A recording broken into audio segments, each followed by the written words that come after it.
உண்மையை யாருக்கும் தெரியலன்னு எப்படி மறைச்சு வச்சாலும் என்னைக்காவது ஒரு நாள் அது நிச்சயம் உங்களை தேடி உங்க வீட்டு வாசலுக்கே வந்து நிற்கும். அதுதான் உண்மைக்கு இருக்கிற பலம். 2 வருஷத்துல 7 கொலைங்க. கண்டுபிடிக்க போலீஸ்க்கு எந்த தடயமும் இல்லை. சொல்ல போனா கடைசி கேஸ்ல தான் இது விஷ ஊசி சீரியல் கொலைன்னே போலீஸ் கண்டுபிடிச்சாங்க. மற்றவங்க பணத்துல உல்லாச வாழ்க்கையை அனுபவிச்ச குற்றவாளிகளுக்கு சட்டம் என்ன தண்டனை கொடுத்துச்சு இந்த எபிசோட்ல தெரிஞ்சுக்கலாம். The pethidine killers of 1970s episode 2, பணம் தின்னி மனிதன்.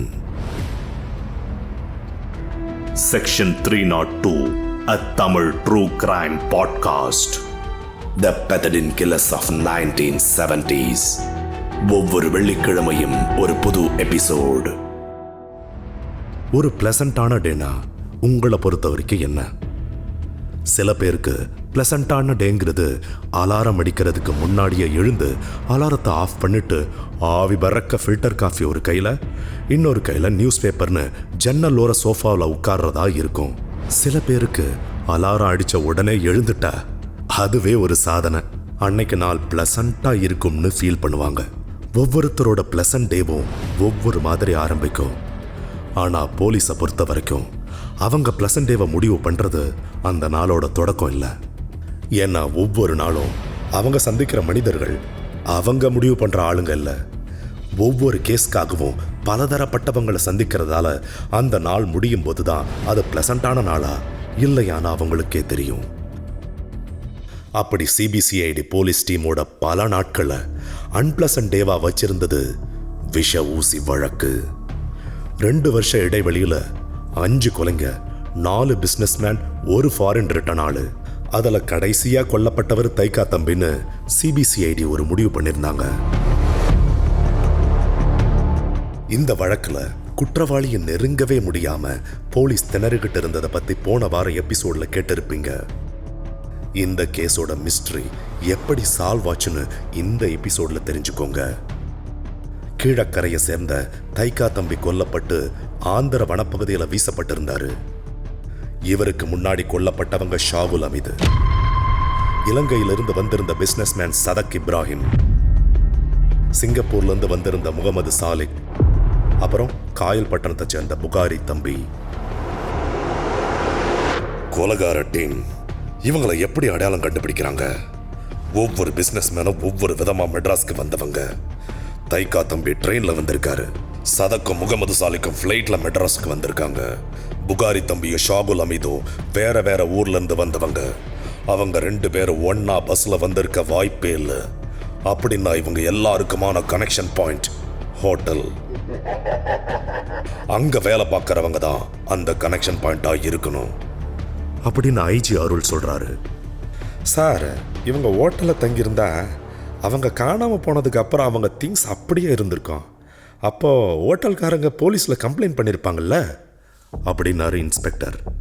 அப்படிலாம் செய்ய மாட்டாங்க. நிறைய ஹோட்டல்ஸ் கஸ்டமர்ஸ் செக் அவுட் பண்ணலனா 2-3 நாள் பார்ப்பாங்க. அவங்க திரும்ப வரலனா திங்ஸை ஸ்டோர் ரூமில் போட்டுட்டு அடுத்த வேலையை பார்க்க கிளம்பிடுவாங்க அப்படின்னு சொல்றாரு அருள். கொலைங்க நடந்திருக்கு, ஆனா யாரு கொலை பண்றாங்கன்னு தெரியல. வெளிச்சம் இல்லாத இருட்டுல கண்ணுல விளக்கெண்ணைய ஊத்திட்டு தேடுற மாதிரி இருந்துச்சு போலீஸ் நிலைமை. மறுபடியும் முதல் இடத்துக்கே விசாரணை வந்து நின்னுச்சு. தைக்கா தம்பியோட ஊர்ல சந்தேகப்படுற மாதிரி நடந்துகிட்ட முகமது தம்பிய மீண்டும் விசாரிச்சாங்க. அவனை மெட்ராஸ்க்கு கூட்டிட்டு வந்து அவனோட ஃப்ரெண்ட் அடையாளம் காட்ட சொன்னாங்க. அவன் பேரு காதர். ஒரு பிரபல கள்ளக்கடத்தல் கும்பலுக்காக உளவு வேலை பார்த்தவன்னு அப்போதான் தெரிய வருது. முகமது தம்பியை பார்த்து சந்தோஷப்பட்ட காதர் அவன் கூட போலீஸ் மஃப்டியில வர்றதை பார்த்து அலட்டானா.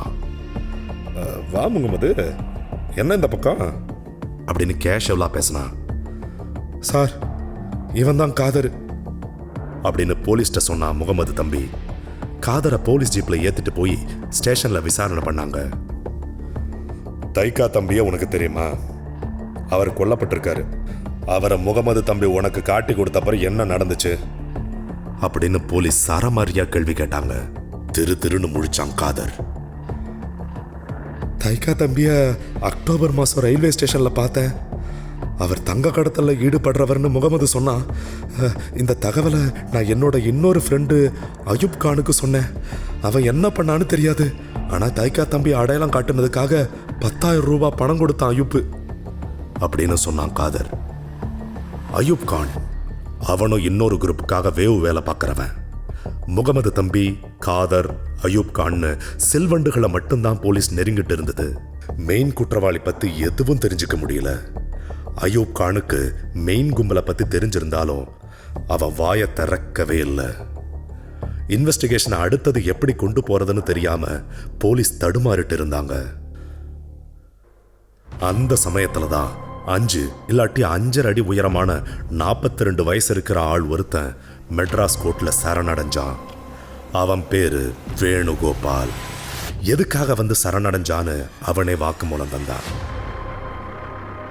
நானும் என் ஃப்ரெண்ட்ஸும் சேர்ந்து நிறைய தப்பு செஞ்சிருக்கோம். அதில் அளவுக்கு அதிகமான பணம் சம்பாதிச்சோம். கஷ்டப்படுற சமயத்தில் அப்படி பணம் சம்பாதிக்கிறது தப்புன்னு தெரியல. பேராசையால் அடுத்தடுத்து எங்களோட தப்பு அதிகமாச்சு. பணமும் அதிகமாக கிடைச்சிது அப்படின்னா வேணுகோபால். நினைச்சதை விட அதிகமாக பணம் கிடைச்சது. ஆனால் என்னோட மனசாட்சி என்னை தூங்க விடலைங்க. கோயில் குளம்னு சுத்துன, தர்ம காரியங்கள் செஞ்சேன், அதிலையும் நிம்மதி இல்லை. அதனால செஞ்ச தப்புக்கு தண்டனை அனுபவிக்கணும்னு நான் சரணடைஞ்சிருக்கேன் அப்படின்னா வேணுகோபால் சொன்ன மாதிரி அவனும் அவன் ஃப்ரெண்ட்ஸும் பண்ணது சின்ன தப்பு இல்லை, ரொம்ப பெரிய தப்பு. பணத்துக்காக மனுஷங்களை கொல்ற கொடூரமான தப்பு. சிபிசிஐடி போலீஸ் நினைச்ச மாதிரி சீரியல் கொலையில கொல்லப்பட்டது 5 பிசினஸ் மேன் இல்ல, 2 வருஷத்துல 7 கொலை செஞ்சிருக்கோம்னு வேணுகோபால் சொன்னது கேட்டு ஷாக் ஆனாங்க போலீஸ். சீரியல் கொலைங்க எப்படி நடக்குதுன்னு விடை தெரியாம விழுந்திருந்த முடிச்சுகளை அவிழ்க்க வச்சது வேணுகோபால் சொன்ன அந்த விஷயம். தொழிலதிபர்கள் வேவு பார்த்து மிரட்டி பணம் பறிச்சு கொள்ற வேலை தொடங்கினது 1970. வேணுகோபாலுக்கு தாவூத்னு ஒரு ஃப்ரெண்டு, தாவூத்துக்கு வைத்தீஸ்வரன் ஒரு ஃப்ரெண்டு. இந்த கேஸ்ல மெயின் ஹீரோவும் வில்லனும் வைத்தீஸ்வரனும் தாவூத்தும் தான். வைத்தி மெட்ராஸ்ல மருந்து கடை வச்சிருந்தான். அது மட்டும் இல்லாம நடிகைகளுக்கு போதைக்காக மருந்துகளை சப்ளை செஞ்சுட்டும் இருந்தான். அவன் சப்ளை பண்ண போதை மருந்து பெத்தடின். பெத்தடின்ங்கிறது மருத்துவர்களோட ஆலோசனையோட மட்டும் வழங்கப்படுற ஒரு வகையான பெயின் கில்லர். சர்ஜரி, சிசேரியன் சமயத்துல வலி தெரியாம இருக்க போடப்படுற ஓபியாய்ட் மெடிசன். 24 மணி நேரத்துல 100 மில்லிகிராம் பெத்தடின் போட்டுக்கிட்டா ஆபத்து. அதுக்கு மேல போனா உயிருக்கே ஆபத்து. டிப்ரெஷன், ஆங்ஸைட்டி மாதிரியான பிரச்சனைகள்ல இருந்த சினிமா நடிகைகள் சிலர் போதைக்காக பெத்தடினை பயன்படுத்தினாங்க. பெத்தடின் ஊசி வழியா உடம்புல போட்டுக்கிற மருந்து. அது செயல்பட தொடங்கினதும் உடல் மட்டும்தான் எங்க இருக்கும், உணர்வுகளும் நினைவும் வேற உலகத்துல இருக்கும். அதோட ஆபத்து தெரியாம பயன்படுத்தினாங்க சினிமாக்காரங்க. பணத்துக்காக வைத்தியம், மெடிக்கல் எத்திக்ஸ்லாம் பார்க்காம ஓபியாய்ட் மெடிசனை வித்து காசு பார்த்துட்டு இருந்தான். 1970 கடுமையான நிதி நெருக்கடியில் சிக்கி இருந்த வைத்திக்கு அவசரமா பணம் தேவைப்பட்டுச்சு. யார்கிட்டயோ கேட்டா எல்லாரும் கைவிரிச்சிட்டாங்க. கடைசியா அவனோட ஃப்ரெண்ட் தாவூத் கிட்ட கேட்டான். தாவூத், எனக்கு அவசரமா பணம் தேவைப்படுதுடா. பிஸ்னஸ்ல கொஞ்சம் சிக்கலாயிருச்சு, ஏதாவது ஏற்பாடு பண்ணித்தாடா அப்படின்னா. வெளிநாட்டில இருந்து கடத்திட்டு வந்து கஸ்டம்ஸில் மாற்ற கை கடிகாரங்க சென்ட் பாட்டில பாரிஸ் கார்னர்ல விற்கிற வேலை செஞ்சுட்டு இருந்தான் தாவூத். ஏண்டா, வான் தொழிலுக்கு பணம் கொடுத்து உதவி செய்கிற நிலைமையிலையா நான் இருக்கேன் அப்படின்னு சொல்லிட்டு கொஞ்ச நேரம் யோசிச்சான். என்கிட்ட ஒரு ஐடியா இருக்கு, அதை பண்ணால் நம்ம 2 பேருக்குமே பணம் கிடைக்கும், நாமளும் வசதியாக இருக்கலாம் அப்படின்னா தாவூத். பசியில் இருக்கிற புலியோட கண்ணுக்கு தெரிகிற எல்லாமே இரையாத்தான தெரியும். அப்படித்தான் வைத்தீஸ்வரனுக்கு பசி, பணப்பசி. என்ன ஐடியாடா சொல்லு, நான் என்னன்னாலும் செய்கிறேன் அப்படின்னா வைத்தி. மெட்ராஸில் நிறைய இடத்துல நோட்டு மாத்திர வேலை நடக்குது. நாம் அவங்கள அடையாளம் கண்டுபிடிச்சி அவங்க கிட்ட இருந்து பணத்தை அடித்தா செட்டில் ஆகிடலாம் அப்படின்னு மாஸ்டர் பிளான் போட்டான் தாவூத். இந்த சினிமாவில் வர்ற மாதிரி நிஜத்தில் நாம் கொள்ளையடிக்க போகிறோமா அப்படின்னு திகைச்சுன்னு நான் வைத்தி. எப்படியாவது பணம் வேணும்னு இருந்த வைத்திக்கு தாவத்தோட திட்டத்தை ஏத்துக்கிறதா வேணாமான்னு முதல் மேல பூனையா இருந்துச்சு மனசு. எப்பவும் நமக்கு ஒரு தேவை இருந்தா எப்படி அதிலிருந்து தப்பிச்சு வரலாம்னு தான் மனசு கிடந்து அடிச்சுக்கும். சட்டப்படி தப்புனாலும் அவனுக்கு இந்த கொள்ளையடிக்கிற திட்டம் சரிதான்னு வைத்தி சமாதானப்படுத்திக்கிட்டான். நாம கொள்ளையடிக்கிறத பத்தி பாதிக்கப்பட்டவங்க போலீஸ் கிட்ட சொல்லிட்டா மாட்டிக்குவோமே அப்படின்னு தயங்கினான் வைத்தி. அதுதான் முடியாது அப்படின்னு சிரிச்சான் தாவத். நாம கொள்ளையடிக்க போறது அவங்க ரத்தம் சிந்தி வேர்வை சிந்தி உழைச்ச பணம்லாம் இல்லை, ஹவாலா பணம், கருப்பு பணம். அவங்க கிட்ட இருந்து அதை திருடனா யார் புகார் கொடுப்பாங்க? திருடனுக்கு தேல் கொட்டுன மாதிரி நிலைமை தான். ஒன்றும் பண்ண முடியாது. அவங்களோட வீக்னஸ் தான் நமக்கு ஸ்ட்ரென்த்து அப்படின்னா தாவூத். வைத்தீஸ்வரனுக்கு பணத்தோட வாசனை அப்பவே தெரிய ஆரம்பிச்சிடுச்சு. தாவூத்தும் வைத்தியும் சேர்ந்து பிளானுக்கு ஸ்கெட்ச் போட்டாங்க. இந்த ஆபரேஷனுக்கு அவங்க வச்ச பேரு விட்டமின் எம். அதாவது விட்டமின் மணியோட சுருக்கம்தான் இந்த விட்டமின் எம். 2 பேரால மட்டும் இதை செஞ்சு முடிச்சிட முடியுமா என்ன? முடியாது வைத்தி, இதில் நாம இன்னும் கொஞ்சம் பேரை சேர்க்கலாம் அப்படின்னா தாவூத். அப்பதான் பார்த்தசாரதி, வேணுகோபால், அயூப் கான், கண்ணன்னு அவனோட மற்ற ஃப்ரெண்ட்ஸும் விட்டமின் எம் ஆபரேஷன்ல சேர்ந்தாங்க. வேட்டைக்கு ஓநாய்கள் ரெடி. ஆடுங்க எங்க இருக்குன்னு மோப்பம் பிடிக்கணும்ல. அதுக்கு உதவுனவன் அயூப் கானோட ஃப்ரெண்ட் ஜாபருல்லா. ஜாபருல்லா த பிராட்வே ஹோட்டல்ல ரூம் பாயா வேலை பார்த்துட்டு இருந்தான். தொழிலதிபர்கள் அதிகமாக வந்து தங்குற பிரபல ஹோட்டல் அது. நீ வேலை பார்க்குற ஹோட்டலில் முதலாளிங்க அதிகமாக வந்து தங்க வாய்ப்பு இருக்கு. அப்படி தங்குறவங்கள அடையாளம் காட்டுனா உனக்கு நீ கேட்குற பணம் கிடைக்கும். என்ன சொல்ற அப்படின்னு ஜாபருல்லாவுக்கு பணத்தாசை காட்டினா அயூப் கான். மனுஷனுக்கு எப்போதும் தீராத 3 ஆசைனா மண்ணாசை, பெண்ணாசை, பொன்னாசை. பொன்னாசைன்னா அதில் பணமும் வரும் தானே. அயூப் கான் பேச்சை கேட்டு மகுடிக்கு ஆடுற பாம்பாட்டம் தலையாட்டினான் ஜாபருல்லா. ஜாபருல்லா அவனோட ஃப்ரெண்ட் மஜித் கானையும் கொள்ளக்கூட்டத்தில் சேர்த்துக்கிறான். ஆக மொத்தம் வைத்தீஸ்வரன், தாவூத், பார்த்தசாரதி, வேணுகோபால், அயூப் கான், கண்ணன், ஜாபருல்லா, மஜித் கான்னு 8 பேர் கொண்ட ஒரு கேங் வேட்டைக்கு தயாராச்சு. பண வேட்டைக்கு. ஓநாய் கூட்டத்தோட வேட்டையில் முதல்ல சிக்கன ஆளு இல்ல ஆடு வடிவுள்ளான் செட்டியார் என்கிற ராமநாதன் செட்டியார். லக்ஷ்மி கடாட்சமும் பணக்கார கலையும் தாண்டவம் ஆடுற முகம். அவர் சூட்கேஸ்லையும் கட்டுக்கட்டா பணம் வச்சிருந்தாரு. தொழில் விஷயமா மெட்ராஸ் வந்தவர் த பிராட்வே ஹோட்டல்ல தங்கினாரு. வடிவுள்ளான் செட்டியார மோப்பம் பிடிச்ச ஜாபருல்லாவும் மஜித்தும் விஷயத்தை வைத்தீஸ்வரன் தாவூத் கிட்ட சொன்னாங்க. பார்த்தசாரதி, கண்ணன், அயூப் கான், வேணுகோபால் கஸ்டம்ஸ் ஆஃபீஸர்ஸ் போல ரெடி ஆனாங்க. அவங்களோட ட்ரெஸ், ஐடி கார்டுன்னு எல்லாத்தையும் பக்காவா தயார் பண்ணாங்க. 4 பேர் வடிவுள்ளான் செட்டியார் தங்கி இருந்த ஹோட்டல் ரூமுக்கே போனாங்க. நாங்க சுங்கத்துறையிலிருந்து வந்திருக்கோம். நீங்க கள்ள கடத்தல் பண்றீங்கன்னு எங்களுக்கு தகவல் கிடைச்சிருக்கு. உங்க பெட்டியில என்ன வச்சிருக்கீங்க? நாங்க சோதனை போடணும், எடுங்க அப்படின்னு திசைக்கு ஒருத்தரா கேள்வி கேட்க வடிவுள்ளான் செட்டியார் திகைச்சு நின்னுட்டாரு. அவரோட பெட்டியில 1.5 லட்சம் ரூபாய் பணம் இருந்துச்சு. 1 கிராம் தங்கம் 50 ரூபாயின்ற இருந்த காலத்துல 1.5 லட்சம் ரூபாய் பணம்னா ஜாக்பாட் மாதிரி தானே. கஸ்டம்ஸ் ஆபீசருங்க வேடத்துல துளியும் சந்தேகம் வராம நடிச்சவங்க, உங்களை மேல் விசாரணை பண்ணணும், எங்களோட ஆபீஸ்க்கு வாங்க அப்படின்னு வடிவுள்ளான் செட்டியாரா அவங்க வந்த வெள்ள அம்பாசடர்ல ஏத்துனாங்க. டாக்ஸியை வைத்தீஸ்வரன் கூட்டத்தை சேர்ந்த கோபால் ஓட்டுனா. டாக்ஸி புறப்பட்டுச்சு. கூட வந்தவங்களை பார்த்த செட்டியாருக்கு அவங்க உண்மையான அதிகாரிகளான்னு சந்தேகம். உங்களெல்லாம் பார்த்தா சுங்கத்துறை அதிகாரிகள் மாதிரியே தெரியலையே, நீங்கெல்லாம் யாரு அப்படின்னு தயங்கி கேட்டாரு வடிவுள்ளான் செட்டியார். வைத்திய அவன் கூட்டாளிங்களும் ஒருத்தர் பார்த்தாங்க. செட்டியார் அடுத்ததா ஏதோ கேட்க வாய் திறக்கிறதுக்கு முன்னாடி, இந்த பணத்தை பத்தின உண்மையை தெரிஞ்சுக்கணும், இந்த ஊசியை போட்டுக்கிட்டா உண்மையை மட்டும் தான் பேசுவீங்க அப்படின்னு சொல்லி மருந்து கடையிலிருந்து கொண்டு வந்த பெத்திடின் ஊசியை செட்டியாருக்கு போட்டான் வைத்தி. அதுல 200 மில்லிகிராம் பெத்திடின் இருந்துச்சு. கொஞ்சமா மயங்கிட்டு இருந்தாரு செட்டியார். அவரோட 1.5 லட்சம் ரூபாய் பணம் சட்டவிரோதமா சம்பாதிச்சதுன்னு அவரோட கைப்படவை எழுதி வாங்கி வச்சுச்சு கடத்தல் கும்பல். செங்கல்பட்டு கிட்ட வேகமா ஓடிக்கிட்டு இருந்த டாக்ஸில இருந்து செட்டியார கீழே தள்ளி விட்டுட்டு நிக்காம மின்னல் வேகத்துல பறந்தாங்க. பெத்தடின் மருந்தால மயக்கத்தில் இருந்த வடிவுள்ளான் செட்டியாரு புதருக்கடியில விழுந்து கிடந்தாரு. அந்த கிராமத்துக்காரங்க பார்த்து அவரை செங்கல்பட்டு ஹாஸ்பிட்டல்ல சேர்த்தாங்க. நினைவு திரும்பாமலேயே 2 நாள் கழிச்சு இறந்து போனாரு வடிவுள்ளான் செட்டியார். செங்கல்பட்டு போலீஸ் செட்டியாரோட சட்ட காலர்ல இருந்த லேபிளோட அடையாளத்தை வச்சு அவருடைய ஊரை கண்டுபிடிச்சாங்க. ஆனா போலீஸால குற்றவாளிகளை கண்டுபிடிக்கவே முடியல. ஒருவேளை அந்த முதல் கேஸ்லயே கண்டுபிடிச்சிருந்தா 6 பேரை காப்பாத்திருக்கலாம். ஆனா போலீஸ் அதை சீரியஸா எடுத்துக்கல. போலீஸோட அலட்சியம் வைத்தி கூட்டத்துக்கு வசதியா போச்சு.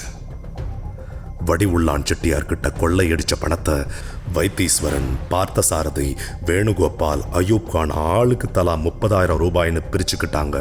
மிச்சம் இருந்த பணத்தை தாவூத், மஜித், கோபால் 3 பேரும் பங்கு போட்டுக்கிட்டாங்க. போலீஸ் கண்டுபிடிக்காம இருக்க வடிவுள்ளான் செட்டியார் சம்பந்தமான ஆதாரங்கள்ல ஹோட்டல்ல இருந்து அழிச்சாங்க. போலி ஆபீசர் போல நடிச்சு பணத்தை கொள்ளையடிக்கிற கதையை எங்கேயோ பார்த்த மாதிரி இருக்கா? ஆமா, சூர்யா நடிச்ச தானா சேர்ந்த கூட்டம் படம் மாதிரியே 1970களில் கொள்ளையடிக்கிறதுக்காகவே தானா சேர்ந்த கூட்டம் இவங்க. முதல்ல பணத்தை கொள்ளையடிக்கிறது மட்டும்தான் அவங்களோட திட்டமா இருந்துச்சு. ஆனா 2ஆவதா நடத்தின கொள்ளை கொலையில முடிஞ்சுது. வடிவுள்ளான் செட்டியார் போலவே 2, 4, 6 மாச இடைவெளியில 4 பிசினஸ்மேன்களை நோட்டம் பார்த்தாங்க. பணத்தை கொள்ளையடிக்கிறது, உண்மையை கண்டறிகிற ஊசி, பெத்தின அளவுக்கு அதிகமா போடுறது, மயக்கத்துல இருக்கிறவங்களை கொலை செய்யறது, கிடைக்கிற பணத்தை பங்கு போட்டுக்கிறதுன்னு இவங்க கிரைமை பிசினஸ் ஆக்கியிருந்தாங்க. வடிவுள்ளான் செட்டியாரோட சட்ட காலர்ல இருந்த லேபிளை வச்சு அவர் அடையாளம் கண்டுபிடிச்சாங்க போலீஸ். அந்த அனுபவத்தை வச்சு அடுத்து நடந்த கொலைகள்ல சம்பந்தப்பட்டவங்களோட ட்ரெஸ்ஸை ரிமூவ் பண்ணி நிர்வாணமாக்கி வீசினாங்க அந்த கும்பல். பிணந்தின்னி கடுகுங்க மாதிரி பணம் தின்னும் மனிதர்களா இவங்க நடந்துகிட்டத வேணுகோபால் கிட்ட இருந்து தெரிஞ்சுக்கிறாங்க போலீஸ். ராமேஸ்வரத்துக்கு ரயில் ஏறப்போன புகாரி தம்பிய தாம்பரம் ரயில்வே ஸ்டேஷன்ல வச்சு கஸ்டம்ஸ் ஆபீசர்ஸ் நாடகம் நடத்தி கடத்திருக்காங்க. கடைசியா கொன்ன தைக்கா தம்பிய பெங்களூர் வரைக்கும் ஃபாலோ பண்ணிட்டு போய் அவர்கிட்ட இருந்து 23 தங்க கட்டிகளை கொள்ளையடிச்சுட்டு அவரை கொலை பண்ணி ஆந்திராவில் பாடியை வீசியிருந்தாங்க. இந்த 2 கொலைங்களுக்கு துப்பு கொடுத்தவன் காதர். வேணுகோபாலோட மனசாட்சி உறுத்த காரணமா இருந்தது அவனோட ஃப்ரெண்ட் தட்சிணாமூர்த்தியோட கொலை.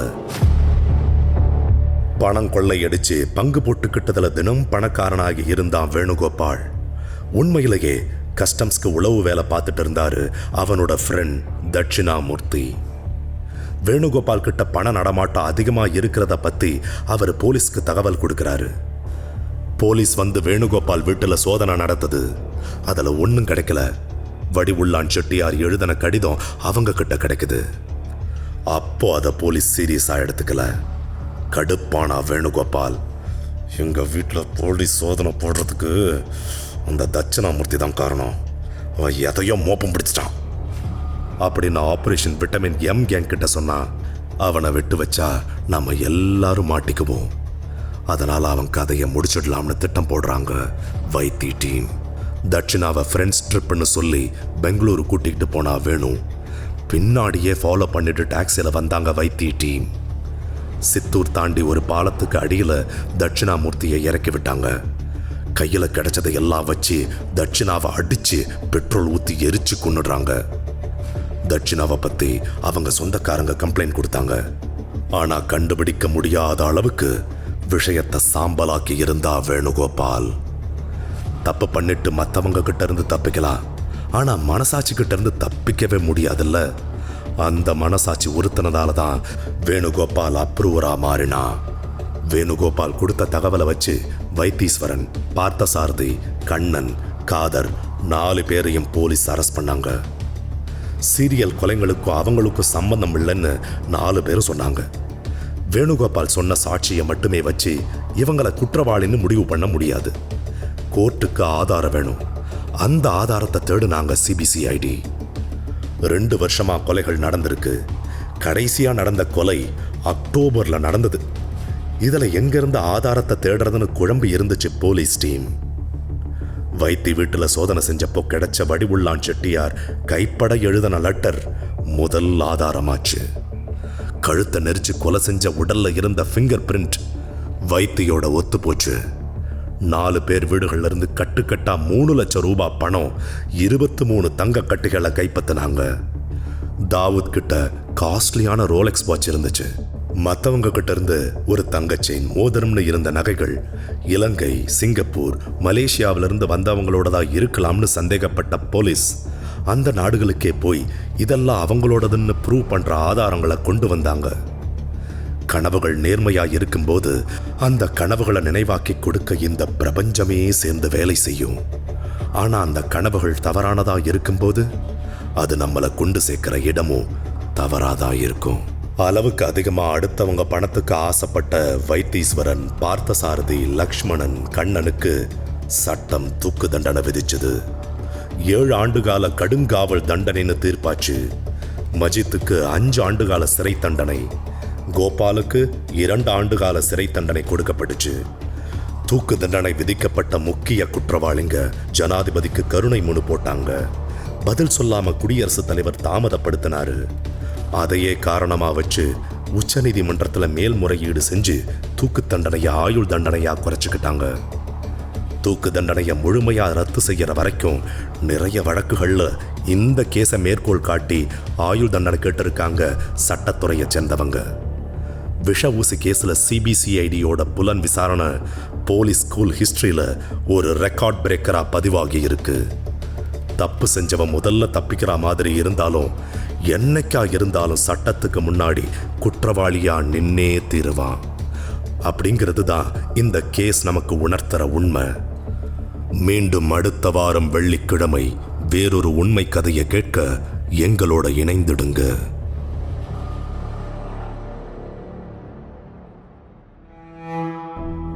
This episode is brought to you by MTR Seattle. Indulge in the timeless legacy of the MTR restaurants and savor their world-class South Indian vegetarian cuisine, which is a true culinary journey. And Maya Publishing. Turn your literary dreams into reality with Maya Publishing, where your story finds its voice and comes to life in print. Script by Gajalakshmi Mahalingam. Narrated by Bharat Raj Ravidas. Sound design, recording, mixing and mastering by Harivu Creations, Bengaluru. Sound recorded by Aksharama Studios, Chennai.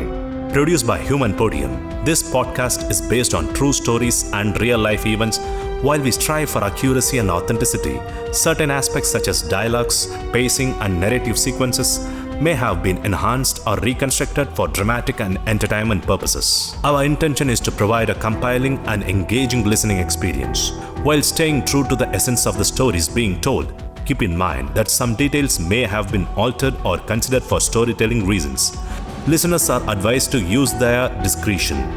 We may refer to specific individuals or groups by their names in order to share their stories, insights, or historical accounts.